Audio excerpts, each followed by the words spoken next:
Bienvenidos a esta última lección de React Intermedio. En esta última lección vamos a hablar de la gestión del estado y sobre todo de cómo manejar el estado de una manera efectiva y cuáles son unas buenas prácticas para manejarlo.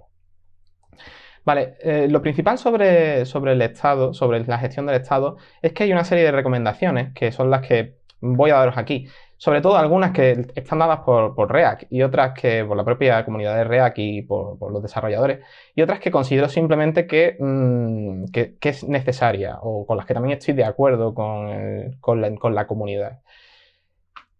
La primera, sin duda la más importante, es favorecer la cascada. Hemos hablado varias veces sobre la cascada de propiedades, sobre cómo cada componente debe de pasar sus propiedades al resto y sobre cómo estas propiedades, cómo cada componente debe evitar a ser posible tener estado y cómo si queremos modificar algo de un componente superior debemos de pasar un callback como propiedad que permita modificarlo. Y esta es sin duda la forma principal de que las aplicaciones no se descontrolen. Si nos aseguramos de que el máximo estado está siempre en la parte superior del árbol y el mínimo estado está en la parte inferior, totalmente inferior, de forma que, por ejemplo, idealmente, nuestros componentes superiores justo debajo del router, en este caso, por ejemplo, página 1 y página 2, estén completamente dotados de estado y sin embargo todos los componentes por debajo, incluyendo los que pone componentes justo por debajo, no tengan ninguna clase de estado, sean stateless, que se llaman estos componentes.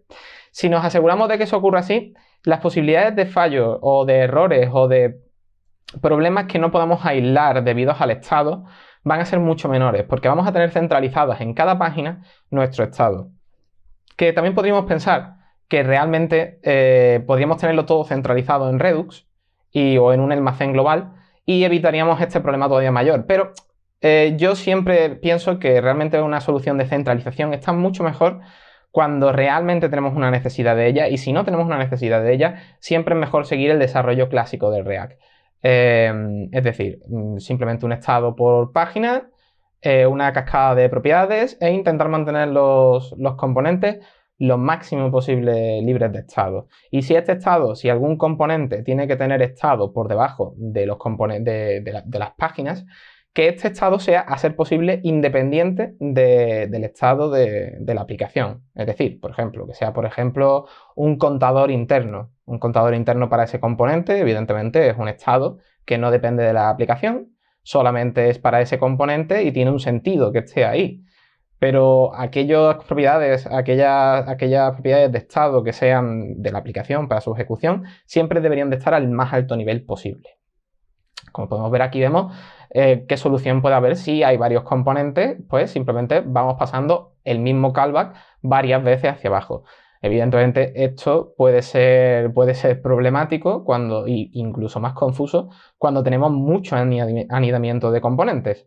Pero si el anidamiento es razonable, 3 niveles, 2, 3 niveles, esto es una buena solución. En caso de que haya un anidamiento mayor, siempre recomiendo tener Redux, no como almacén central de la aplicación, sino para manejar casos de este estilo, casos en los que hay que comunicar componentes que están a mucha profundidad. Aquí tenemos básicamente cómo podemos gestionar los callbacks dentro de nuestra aplicación. Simplemente en el componente le metemos el callback como una función. Aquí tenemos simplemente el setCount, que lo que hace es cambiar el estado de count. Y dentro del componente que hemos introducido el callback, lo único que hacemos es llamar al callback por propiedades, props.callback. En este caso la propiedad se llama callback. La propiedad se puede llamar como sea, Jaimito si queremos.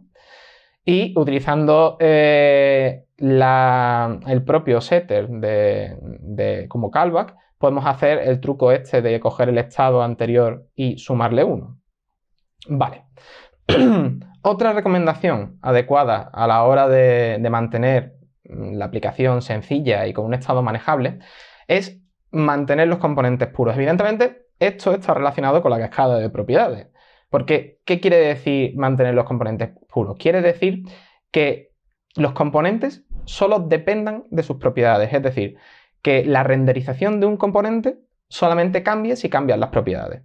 ¿Por qué es importante esto? Esto no es solamente importante porque no se descontrola el estado, por el hecho de que un componente evidentemente puro no tiene estado, sino también es importante porque si el componente solo depende de sus propiedades, es determinista y por lo tanto podemos meter una comprobación muy tonta. ¿Qué comprobación sería? Simplemente en el show component update, que es, como ya sabréis, es el ciclo de vida que indica si el componente debe de volverse a renderizar o no.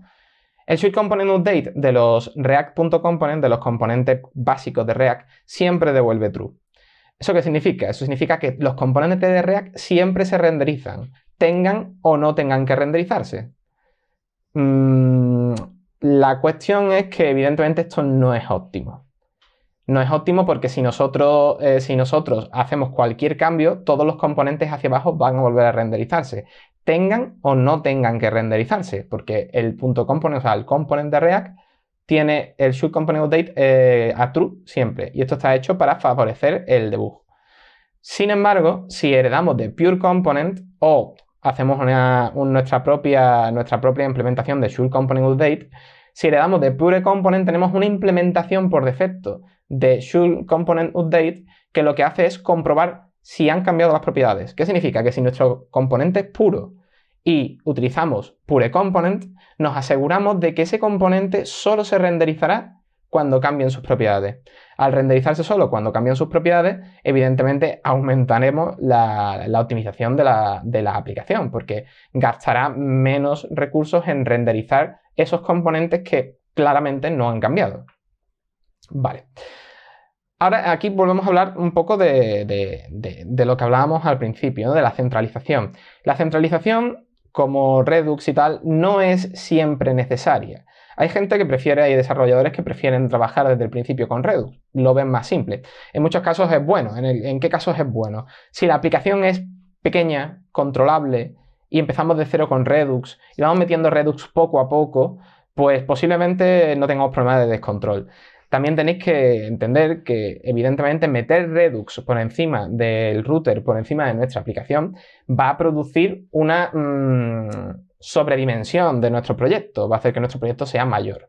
Para proyectos pequeños yo os recomiendo seguir simplemente la cascada de props, las funciones puras y aquellas recomendaciones que React hace directamente en su documentación, pero yo no recomiendo utilizar Redux desde el principio por el simple hecho de que lo veo convolucionado para lo que podemos hacer con React ya de por sí siguiendo las buenas prácticas. Y sí veo adecuado meter Redux siempre y cuando la aplicación sea muy grande. Si vamos a hacer alguna aplicación en React Native, por ejemplo, también es interesante por el tema de mantener el estado centralizado en el móvil. Y también veo interesante utilizar Redux no de forma exclusiva, en plan, no solo usando Redux, sino solamente como un almacén, como utilizaríamos Local Storage, para poder comunicar componentes muy lejanos, teniendo en cuenta que solo se utilizará Redux para aquellas propiedades de estado que queramos compartir y el resto serán locales. Así podríamos tener dos tipos de propiedades de estado, las locales y las globales. No es mala práctica si se controla adecuadamente.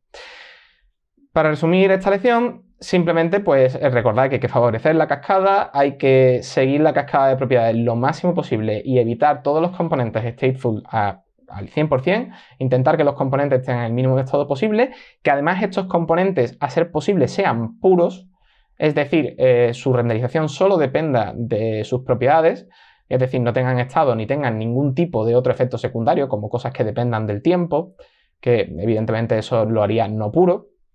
Y que a la hora de centralizar el estado tengamos cuidado de la complejidad que introducimos y que la centralización se puede hacer sin llegar a cumplir un patrón, que eso es importante. En plan, pues tú puedes realmente tener un estado centralizado para ciertas cosas y un estado local para ciertas otras. Y hasta aquí el curso de React Intermedio. Espero que os haya servido mucho todas las cosas que os he ido diciendo, que os haya dado unas buenas herramientas, sobre todo para juzgar cómo hacer una aplicación en React, para poder crear una aplicación de React efectiva, que no se descontrole y con la que os sintáis a gusto a la hora de trabajar. Muchas gracias por todo.